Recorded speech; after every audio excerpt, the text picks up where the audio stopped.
But I stayed focused, ready to wrestle like nobody saw it coming. This was a disguise and a blessing. I wasn't ready for the flip. Wasn't ready to set a mesh. Kept asking if there was a need. My boy kept coming at me and showed him how impressed I was. All the wonder was leading me like a lost Israelite in the jungle. You said you experienced racism at some point, huh? Yeah, that was the worst part of the whole thing. Yeah. When we moved, like, from our first home to the second, that place there were a lot of whites and it just became hell. I mean, that's where the turning point, and we started disagreeing with my foster parents because of these arguments with all these other kids. Were they white, by the way? You're a lot of, like, all of them were white because they were from the mom's side. And okay, the dad was black, Kenyan, but the mom was white, American. So, like, she had an extended family, aunties and all that, living in some place. So that's the place we moved to, and yeah, so we had like more whites, and they were like, yeah, treating you like you were never one of them. What, they call you names? They would not feed you? I mean, what was the worst part? Okay, the worst part, they would feed me. I mean, I wouldn't say I slept hungry really, because when this stuff happened, I'd go to my dad and complain, tell him, I just feel like, this treatment I'm getting here is not the same I was getting before when we were not here. So they were like, when they got to play and you play with them, you don't even feel like they want you there. When you go to school and you're like together, it feels like they don't even want to walk with you. When you like, it's like just they just don't want you. It's like you're neglected or something. When you do dinner, no one is talking to you. That's that bad. At what point did you decide I want to go back home? That wasn't my decision. That was like nature's decision. That wasn't my decision. We just came by and they were like, somehow they didn't want me back there. Just came to realize that later on though. But it worked well for me. Well and not well at the same time, but mostly well because I found people who could just love you because you just wanted them and treat you good, and I kind of felt like that was better than all that luxurious life with no one to show you like you really belong here. Yeah. So when did you come back? 2015, 2016. And what did you? How did your dad feel about this? What exactly? About you leaving America and coming back here? I don't think it affected him. Like, that was what he wanted. So he was like, he really wants me here more than there. Yeah. So I think. So when you came, was there family here? Yeah, his family was here, but by the time we were parting ways, we were not together, so I don't even know how to find the whole place, and I can't contact them. So who did you come to stay with?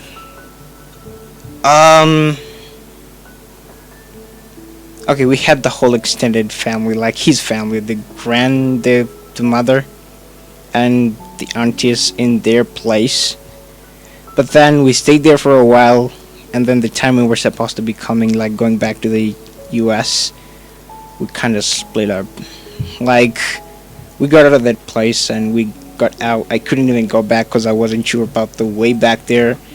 And how we just split up wasn't like a suggestion of you can come back here anytime you want. I just ended up alone again.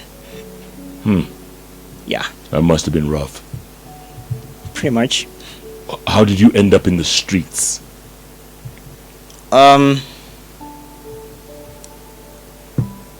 We were in this taxi cab that was supposed to be taking us to the whole airport thing. And somehow we got split because they were like, these are the guys get to be in the first one, and you have to be in the other one with these other guys that you haven't been with all along, because they say this other one is full.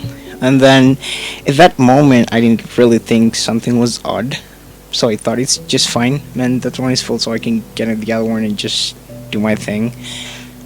And then it got to this point, and then this guy, like the driver's like, you guys are supposed to drop here. Your dad said I'm gonna leave you here, and then he's gonna take it from here. So you just get off and wait for him right here. That's how I ended up off the radar. And did you wait? Did you stand there waiting for your dad, or how did? More than 3 hours. Mm. Yeah. Never quite happened that he came back or something. So you became homeless right then. Yeah, in a minute, became homeless. And what was life like then? Oh, in the streets, it was like the worst I ever experienced. Now there was, I don't know, I was just feeling like, oh my god, I don't know, like I could die any minute. I just didn't know what would happen. You were trying to talk to people like you were begging, like you were literally a beggar. You can't get food for yourself, so you have to ask people in the streets, like for the help. You talk to some people, they're like, they don't even trust anyone in the streets. They're like, you want to rob us or what? And then you're like, it gets worse because you have the same clothes on for like a week, a second week. This bullying from the kids, everybody asking how you speak like this and you're here. Problem with talking to people and really getting the conversation or just communicating to them was pretty much difficult. So that was rough. Yeah. I was about to say, they listen to you and your accent, and they can't put the two and two together. I mean, you can't have a wang and you hear, no way. Live in the streets. No way. Did they think you were putting it on? You were pretending? You acting? Some of them did, but then they're like, street kids can talk like this. Like here in the streets, you talking like this, I mean.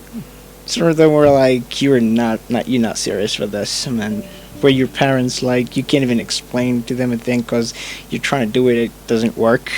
Some people came in to help a couple times. They're like, they just look at you and how you talking, give you some food, and yeah. Were there days you went hungry? Without food? Yeah, there were. Like, didn't go more than one, but yeah, there were time I just went angry for like half day, more than half day, and I was like, I'm not gonna get anything today. Had to get some water though. That was easy. But I had to just start like I was famished. Okay, so John, how did you finally hook up with? So kuna day nilikuwa nimeenda town, so it happened that nilipata tu gari nikapanda, lakini kulikuwa na jam. Nikaona kwa sababu I'm already certified, let me nishuke nitembe mguu. Okay, so when I like talking to people, like nakwanga na kiherehere. We call it kiherehere, right? Yo, you get me? I get you. So nilikuwa natembea kwa town. And then I met this guy. This guy was sitting in somewhere in along a road in the bumps. I don't know how we call it. Hizi za nini karibu na barabara hizi zinaitwa aje? Benches. Benches. Yeah, he was like there. And I mean, I was like starving. I was starving, so I decided to, there was a cabin. We call it takataka. Trash can. Yeah. So nilikuwa naenda hapo kuangalia kitu kukula. And he was like there.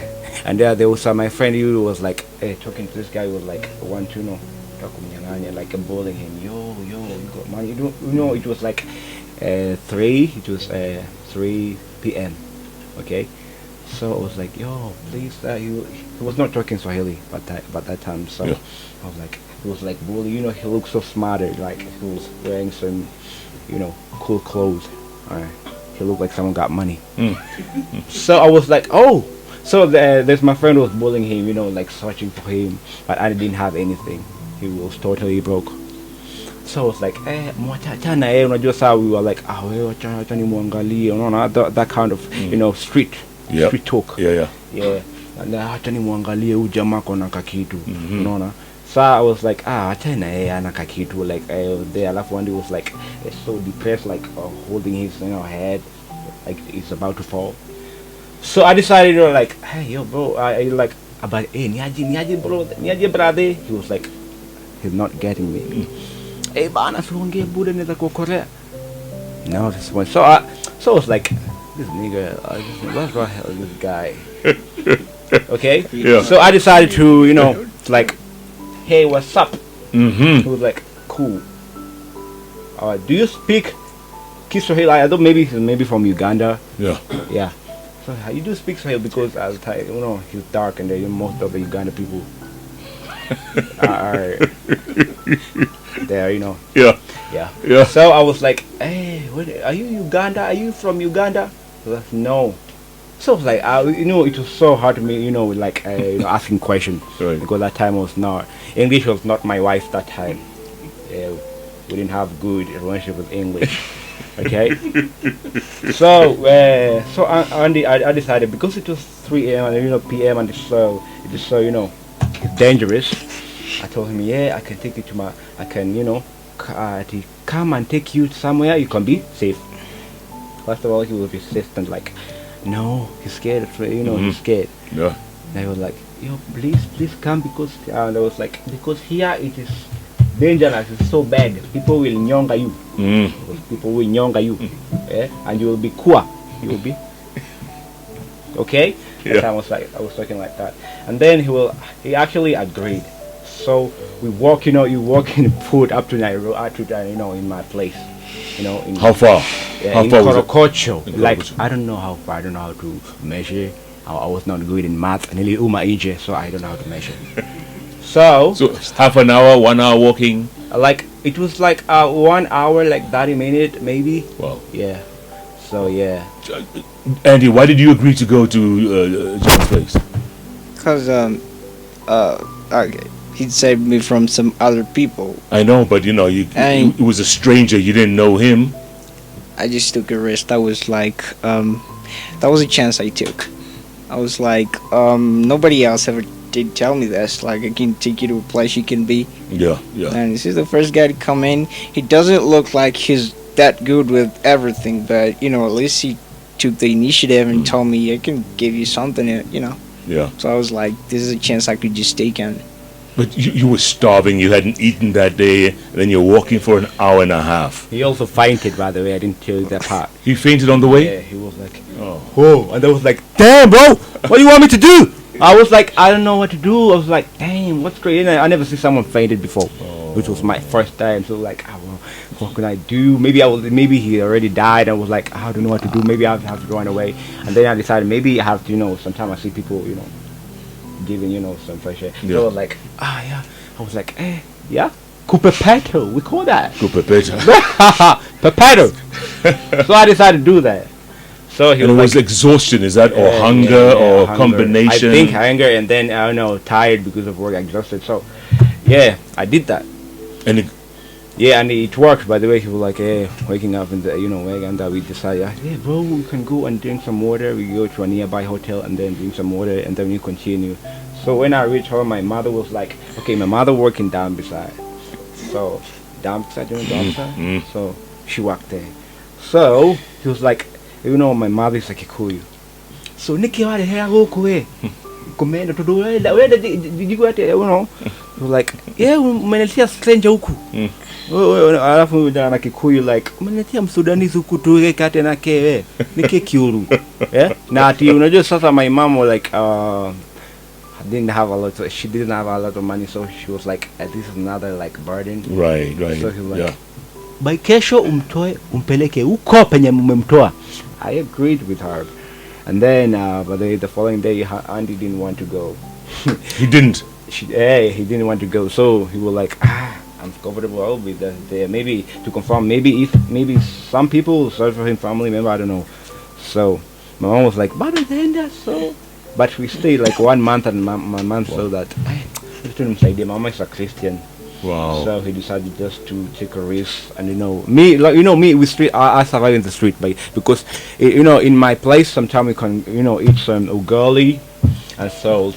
Ugali na chumvi. You just told it like this, and you just eat it, and then you sleep. Sometimes So first time,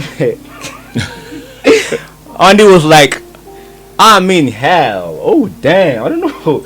So because he was like, what is this? What is this? He never see ugali before. Right. A tasteless thing was like, eating and like, what is this? I told, oh bro, this is so expensive here, I know. So like, like having enough. Sometimes I can go for there's bread we call it onyona in Korokocho. It's called a blended bread. It is only called 10 shillings. So sometimes I go and buy it, and then I bring it to him, and he was like, it's cool. But sir, but at first time he was like glued in the toilet because when you eat that bread, it is not healthy. So he was like, quacho every time. He was like, yo, trying to say, well, bro, what you doing? Now in Daisha. Yeah. Oh my God, bro. And then I was like, go and buy some. These are traditional things. Maybe if someone, maybe you have a what we call it. We have a stomach ache. You can go and drink some salt and water. So I just give it to him. So are you guys still in the streets? You're still in the streets, you could say. But we haven't been in the Dumpsite for like 2 weeks now. Okay. Yeah, so that's a good sign. That's a good sign. What were you doing in the dump sites? What exactly do you do? So there's some people there who they take the recycling thing, like recycling plastic. I don't know, plastic bottle. So napeleka company. Okay. So that's how we do. So the more you collect them, the more money. Yeah, you can make. What's the most you made in one day, John? In one day? Oh my God. So less, like maybe I can like 500. That is the most, like the amount I can fund in the Dumpsite. It is not, it's not enough, but it was like enough for me, and for us and me, And he was not good at that time, like. Is he good now? Yeah. Is he good now? Perfect. Right now he's a pro, more than me. Come on. I just want to work on my music first if I can. Oh, I hear you're a bit of a rapper. You're a rapper. I've done 2 rap songs. Me? What would you like? Me, I would like, any kind of help, because, we have a lot of problems, by the way. Sometimes we sleep on the floor. We got nothing sometimes. Sometimes when you got look like a old person because you got no money, Sometimes when you got money, you never got go old. Like William Kambogo is so young. Yeah, because he got money. Even you, so young, I see you. I just want a little help. Maybe someone can help us, get a good place maybe to stay, and then maybe you can start a little business. And I'm a content creator. I do a lot of content creator. Even what kind me, of I'm content? a singer. What kind of content? I do comedy and I do comedy, and sometimes I do like not comedy, like emotional thing. Yeah. And even me, I'm a singer, but I'm not a rapper. Okay. What do you sing? Me, I sing like the broken sometimes. I've been broken most of the time. My heart been broken. Like now, it's have a lot of damage. I love a girl broke my heart. I don't know why. Because I got no money. I don't know. Yeah. What are you? What are your social media handles? If Social people media, check you out? John Kimeu. John Kemet. Oh, okay. Yeah, okay. I thought it's John Kamau, but when you calling my name, you have to say John Kimeu, so you can come, with a good thing, I can feel. You can feel it in your nerve, in your heart, like John Kimeu. Yeah. I'm John Kimeu. Jeff Koinange. He's the most handsome person in Kenya right now, of the estimate of $34 billion. And Andy, what are your socials? Kenyan Andy, all platforms. All platforms. Yeah. Fantastic. So if people want to get in touch with you, that's where they'd go, right? Yeah, John Kimeu. John Kemet. John Kimeu. The most handsome person right now in Kenya. About to be handsome. You know what I'm saying? You know what I'm saying? Yeah. By the way, you speak very well. How did you learn? Through Andy? Okay, through Andy. Andy was a good teacher. I know after him I was becoming like, I want to know different accent. You're gonna go straight to America from this, you know that? Yeah, watching a lot of movies. I like UK. I can take UK accent sometimes. Okay. Okay. Hey you, can you give me some water? I just need some water because I feel so thirsty. And sometimes I'm not in love with a lady before, but I don't know what to do. I just feel like I just want to be alone. I've been broken a lot of time. Do you get me? Are you getting me? Yeah, so just learning, like, I just like, learning a lot of accents. Yeah. It's going to help in your comedy. Yeah, so That'd in be my good for your comedy. I know some people are like, you're not from the street. How can you talk like this? Yeah. You know, I can look like those niggas in the street. Yo, man, you can talk like this, bro. You kidding me, bro? You just lie. You just lie to us, you know. Like I can talk, you know, in the, you know, the hard thing, you know, those gangsta in US. Yeah. Yeah, just learning, okay. And then just I became pro somehow, but I'm not good at it. Like already, I just like the word, like Yeah. the pro, like Shifu. You know Shifu? Shifu. The master. That's right. Yeah. Master Yeah, well, Shifu. In Kung Fu Panda. Kung Fu Panda. And Andy, if your dad was listening to the show, what would you tell him right now? Okay, mostly I just let the whole thing go, so I don't hold a grudge really. And it's a thank you for the times we had, the highs, and I just moved from the word times we had the lows. So I'm just gonna forgive for everything happened, and yeah, that's it. That's very nice of you. Yeah. Very forgiving. Well done. Yeah, pretty much. I mean, it was hard at first, but yeah, with time you're like, there's no need for the whole other drama. 'Cause Absolutely. You just went past that. Good point.